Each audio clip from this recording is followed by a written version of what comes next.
Hi, ഞാൻ നിങ്ങളുടെ സുജയാണ്. Malaikottai Vaaliban trailer നല്ല ക്വാളിറ്റി ഐറ്റം. എന്തായാലും ട്രെയിലറിനകത്ത് സിനിമയെക്കുറിച്ചുള്ള കൂടുതൽ കാര്യങ്ങൾ ഒന്നും തന്നെ റിവീൽ ചെയ്തിട്ടില്ല. അതിൻ്റെ ജോണർ എന്താണ്, അല്ലെങ്കിൽ എന്തായിരിക്കും സിനിമയുടെ മൊത്തത്തിലുള്ളൊരു മൂഡ്, ഇതൊന്നും തന്നെ ആ ട്രെയിലർ കണ്ടിട്ട് നമുക്ക് മനസ്സിലാക്കാൻ സാധിക്കുന്നില്ല. പക്ഷേ ഒരു കാര്യം പറയാം, മലയാള സിനിമയുടെ ഒരു ഗെയിം ചേഞ്ചർ തന്നെയായിരിക്കും മലൈക്കോട്ടെ വാലിബൻ. അതിനകത്ത് ഒരു സംശയം വേണ്ട.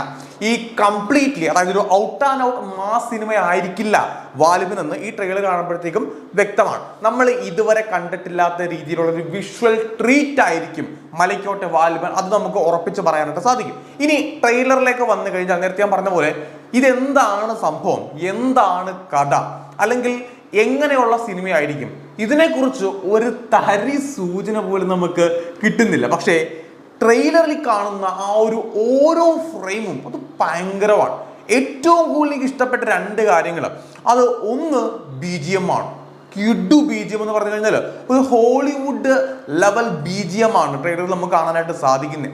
അതിനകത്ത് ഒന്ന് രണ്ട് സീനൊക്കെ ഉണ്ട്, അതിനെക്കുറിച്ച് ഞാൻ പറയാം. ഇനി മറ്റൊന്ന് ഇതിൻ്റെ ഫ്രെയിംസ് ആണ്. ലിജോ ഒരുക്കി വെച്ചിരിക്കുന്ന ഓരോ ഫ്രെയിമും ക്വാളിറ്റി റിച്ച് ഫ്രെയിംസ്. ഇനി ട്രെയിലർ തുടങ്ങുമ്പോൾ തന്നെ നിങ്ങൾ കാണുന്ന ഒരു രംഗമുണ്ട്.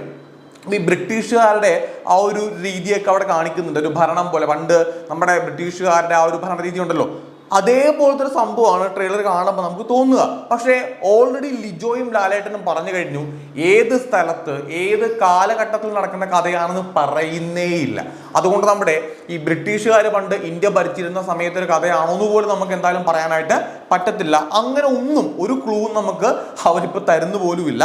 ഇനി ഈ സിനിമയിൽ ലാലേട്ടനല്ലാതെ ബാക്കിയുള്ള ഒട്ടുമിക്ക ആർട്ടിസ്റ്റിനെയും നമുക്ക് മണികണ്ഠനെ അറിയാം, അല്ലെങ്കിൽ വളരെ ചുരുക്കം ചില ആൾക്കാരെയൊക്കെ നമുക്ക് ഈ സിനിമയിൽ അറിയുള്ളൂ. ബാക്കിയുള്ള കൂടുതൽ ആൾക്കാരും അന്യഭാഷയിലുള്ള ആൾക്കാരാണ് അല്ലേ. അപ്പോൾ ഈ ഹരീഷ് പേരാടുണ്ട് പിന്നീട്. അപ്പോൾ ഈ അന്യഭാഷയിലുള്ള ആൾക്കാരായതുകൊണ്ട് ഇവരെന്തൊക്കെയാണ് ഈ സിനിമയിൽ ചെയ്യാൻ പോകുന്നതെന്ന് നമുക്ക് കൃത്യമായിട്ട് ഇപ്പോൾ ഒരു പിടുത്തമില്ല. ഒട്ടുമിക്ക ആൾക്കാരും അന്യഭാഷയിലുള്ള ആൾക്കാർ തന്നെയാണ്. അപ്പോൾ ഏറ്റവും ആദ്യം ട്രെയിലറിനകത്ത് ഒരു രണ്ട് കഥാപാത്രങ്ങൾ കാണിക്കുന്നുണ്ട്. മേ ബി ഒരു ലവ് ട്രാക്ക് വരുന്നൊരു കഥാപാത്രമായിരിക്കാം രണ്ടെണ്ണം. പിന്നീട് ഞാൻ നേരത്തെ പറഞ്ഞ പോലെ ട്രെയിലറിലെ ഒരു ഡയലോഗ് വളരെ സ്ലോയിൽ പറയുന്ന, അല്ലെങ്കിൽ വളരെ ഈ ഒരു ഇന്നർ മീനിങ് ഉള്ള വാലിബന്റെ ആ കഥാപാത്രത്തിലേക്ക് എത്തിപ്പെടാനായിട്ട് പറയുന്ന ഒരു ഡയലോഗ്. ആ ഡയലോഗ് സിനിമയിൽ എപ്പോൾ വരുമെന്നോ സിനിമയിൽ ഉണ്ടാകുമെന്നൊന്നും എനിക്കറിയില്ല. എനിവേ ഇതിൻ്റെ അണിയറ പ്രവർത്തകർ ട്രെയിലർ ഇറക്കാനായിട്ട് അവർ ഉദ്ദേശിച്ചിരുന്നില്ല. പിന്നെ ട്രെയിലർ വേണമല്ലോ എന്ന് ഓർത്തിട്ടാണ് അവർ ലാസ്റ്റ് മൊമെന്റിൽ ട്രെയിലർ ഇറക്കാനായിട്ട് തീരുമാനിച്ച്. സംതിങ് നമ്മൾ ഇതുവരെ കാണാത്ത എന്തോ ഒരു ഐറ്റം ഇതിനകത്ത് അവർ ഒരുക്കി വെച്ചിട്ടുണ്ട്.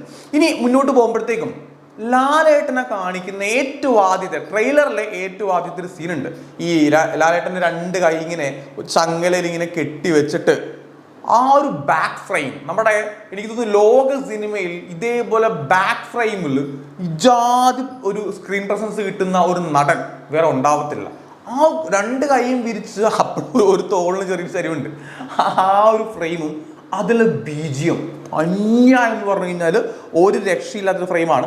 പിന്നീട് ഈ കാണുന്ന രംഗമായിരിക്കാം മേ ബി ലാലേട്ടൻ്റെ ഇൻട്രോ. ഈ സിനിമയിൽ ലാലേട്ടൻ്റെ ഇൻട്രോ സീൻ ടിനു പറഞ്ഞ പോലെ തിയേറ്റർ കുലുങ്ങുമെങ്കിൽ ആ കുലുക്കാൻ പാകത്തിനുള്ള, അതായത് ലാലേട്ടൻ്റെ ഈ മുമ്പ് ഇറങ്ങിയ ടീസർ ഉണ്ടല്ലോ, ആ ടീസറിനകത്ത് ലാലേട്ടനെ കാണിക്കുന്ന, ലാലേട്ടൻ്റെ ആ ഒരു ഷോള് പോലെ ഇവിടെ ഇട്ടിരിക്കുന്ന ഇങ്ങനെ വലിക്കുന്ന ഒരു സീൻ കണ്ടിട്ടുണ്ടല്ലോ നിങ്ങൾ. അപ്പോൾ അത് ആ ഒരു രംഗമാണെന്നാണ് എനിക്ക് തോന്നുന്നത്. ഇപ്പോൾ വേറെ ഏതോ ഒരു യോദ്ധാവ് ലാലേട്ടൻ്റെ അടുത്തേക്ക് ഒരു ഗദ പോലത്തെ സാധനമായിട്ട് ഓടി വരുന്നുണ്ട്. ഒരു ഫൈറ്റ് ആയിരിക്കും, ഒരു കിഡിൽ അടി പഞ്ച് ഫൈറ്റ് ആയിരിക്കും മേ ബി ലാലേട്ടൻ്റെ ഇൻട്രോ. ആ ഇൻട്രോ ഒരു 1.5 ഇൻട്രോ ആയിരിക്കും, അതിനകത്ത് ഒരു സംശയം വേണ്ട. ഈ ട്രെയിലറിൽ നമുക്കൊരു 2-3 സീൻസ് ഉണ്ട്. അതായത് നമ്മുടെ മുകളിൽ നിന്ന് വരുന്ന ഒരു ഹെലിക്യാം ഷോട്ട് പോലത്തെ ഒരു 3-4 ഷോട്ട്സ് ഉണ്ട്. ഈ ഷോട്ട്സിൽ അവിടെ ആ റിച്ച് ഫ്രെയിംസ്, ഒരു ഫ്രെയിം എന്ന് പറയുന്നത് കുറേ ആൾക്കാർ മരിച്ചു കിടക്കുന്നു, നടുക്ക് 2 ആൾക്കാർ മരിക്കാതിരിക്കുന്നു, ചുറ്റും ഒരുപാട് ഈ ബ്രിട്ടീഷ് പട്ടാളം പോലുള്ള ആൾക്കാർ ചുറ്റും നിൽക്കുന്നു, ആ ഒരു ഫ്രെയിം. പിന്നീട് ഈ ഈ മഞ്ഞൾ പോലത്തെ സാധനമൊക്കെ ആൾക്കാർ ഇങ്ങനെ വാരി വിതറുന്ന ഒരു സ്പിരിച്വാലിറ്റിയൊക്കെ വരാൻ ചാൻസ് ഉള്ള ഒരു സീനാണെന്ന് തോന്നുന്നു. ആ സീനുണ്ട്. അതേപോലെ തന്നെ എല്ലാവരും കൂടെ ഇങ്ങനെ വാലിബൻ നടുക്കിരുന്നിട്ട് ചുറ്റും ചില ആൾക്കാർ എന്തോ ഒരു ആ റാക്ക് സോങ്, ആ ഒരു സീൻ. ഈ 3 സീനിലെ ഈ ഒരു പ്ലേസ്മെന്റ് ക്യാമറ പ്ലേസ്മെന്റ്, നമ്മൾ ആ ഒരു ഫ്രെയിം എന്ന് പറയുന്നത് ഭയങ്കര ഒരു ഗൂസ് ബംസ് ആണ്. അത് കാണുമ്പോൾ തന്നെ നമുക്ക് ഭയങ്കര ക്വാളിറ്റി ആയിട്ടുള്ള കുറച്ച് അങ്ങനെ 4 ഉണ്ട്, 3 അല്ല, ട്രെയിലറിനകത്ത് 4 കാണാൻ സാധിക്കുന്നുണ്ട്. പിന്നെ ലാലേട്ടനെ കാണിക്കുന്ന വളരെ ചുരുക്കം ചില സീനുകൾ മാത്രമാണ്. ഒരു വാറൊക്കെ കാണിക്കുന്നുണ്ട്, അതെന്തോ സംതിങ് നമുക്ക് എന്താണെന്ന് പറയാൻ പറ്റില്ല വാർ എന്താണെന്നുള്ളത്. പിന്നെ ഫൈനലി ലാലേട്ടൻ്റെ ഒരു സ്റ്റഡി ഷോട്ട് ഉണ്ട്, ലാലേട്ടൻ്റെ ഒരു കിഡ്ലൻ ഒരു പോസ് ഉണ്ട്, ലുക്ക് ഇങ്ങനെ നിൽക്കുന്ന. ഇതോടുകൂടി ട്രെയിലർ അവിടെ എൻഡാണ്. അപ്പോൾ ഇപ്പോഴും നമുക്ക് ഈ സിനിമ എന്താണ്, അല്ലെങ്കിൽ ഈ സിനിമയുടെ ജോണർ എന്താണ് കഥ, ഒരു ഐഡിയ ഇല്ല. നമ്മൾ പ്രതീക്ഷിക്കാത്ത എന്തോ ഒരു സാധനം ഈ സിനിമയിൽ ഉണ്ടെന്നും, രണ്ടാമത്തേത് ഇതിനൊരു സെക്കൻഡ് പാർട്ട് വരാനുള്ള ചാൻസും വളരെ കൂടുതലാണ്. അത് അങ്ങനെ ആയിരിക്കും, നമ്മൾ പ്രതീക്ഷിക്കാത്ത രീതിയിലായിരിക്കും, ഒരു സസ്പെൻസ് എലമെന്റോട് കൂടി തന്നെ ആയിരിക്കാം നമുക്ക് ഈ സിനിമ കണ്ടു തീർക്കാനായിട്ട് സാധിക്കും. നമ്മളൊരു വാവ് ഫാക്ടറിലായിരിക്കാം മേ ബി ഈ സിനിമ എൻഡ് ചെയ്യുന്നത്. അതൊരു സെക്കൻഡ് പാർട്ടിലേക്ക് പോകാനുള്ള ചാൻസ്. ആമേനെല്ലാം കാണുന്ന സമയത്തെ എല്ലാം തീർന്നു കഴിയുമ്പോഴത്തേക്കും അവിടുന്ന് ഇന്ദ്രജിത്ത് ആ കഥാപാത്രം ഒരു പുണ്യാളൻ കഥാപാത്രമായിട്ട് മാറുന്ന ഒരു കിക്ക് നമുക്ക് കിട്ടും പെട്ടെന്ന്. വളരെ സിമ്പിളാണ്, പക്ഷെ ആ കിക്ക് നമുക്ക് ബൗ എന്നും പറഞ്ഞ് നമുക്കിങ്ങനെ അടിച്ചു കയറും. അതേപോലത്തെ എന്തോ ഒരു സാധനം ഈ സിനിമയുടെ ലാസ്റ്റ് വരാനുള്ള ചാൻസ് വളരെ കൂടുതലാണ്. എനിവേ എന്തായാലും ഒരു കാര്യം പറയാം, മലയാള സിനിമ ഈ ഒരു സിനിമ പോസിറ്റീവ് റിപ്പോർട്ട് കിട്ടിക്കഴിഞ്ഞാൽ അടിവരായിട്ട് നിങ്ങൾ ഞാൻ ഈ പറയുന്ന ഭാഗം നിങ്ങൾ റെക്കോർഡ് ചെയ്ത് വെച്ചോ. മലയാള സിനിമയുടെ ചരിത്രം തിരുത്തി കുറിക്കാൻ പോകുന്ന ഒരു സിനിമയായിരിക്കും മലൈക്കോട്ടെ വാലിബൻ. പോസിറ്റീവ് റിപ്പോർട്ട് കിട്ടിക്കഴിഞ്ഞാൽ മലയാള സിനിമയ്ക്ക് ഒരു ബാഹുബലി അത് സംഭവിച്ചിരിക്കും, 100% ഉറപ്പാണ്. അതിനകത്ത് ഒരു സംശയം വേണ്ട. 100 കോടിയിലും 200 കോടിയിലും ഒന്നും പടം നിൽക്കത്തില്ല. പോസിറ്റീവ് ആണെങ്കിൽ അതിനപ്പുറത്തേക്ക് പടം പോകും. അതിനകത്ത് ഒരു സംശയവും നിങ്ങൾക്ക് വേണ്ട ഞാൻ ഈ പറയുന്ന കാര്യത്തിനകത്ത്.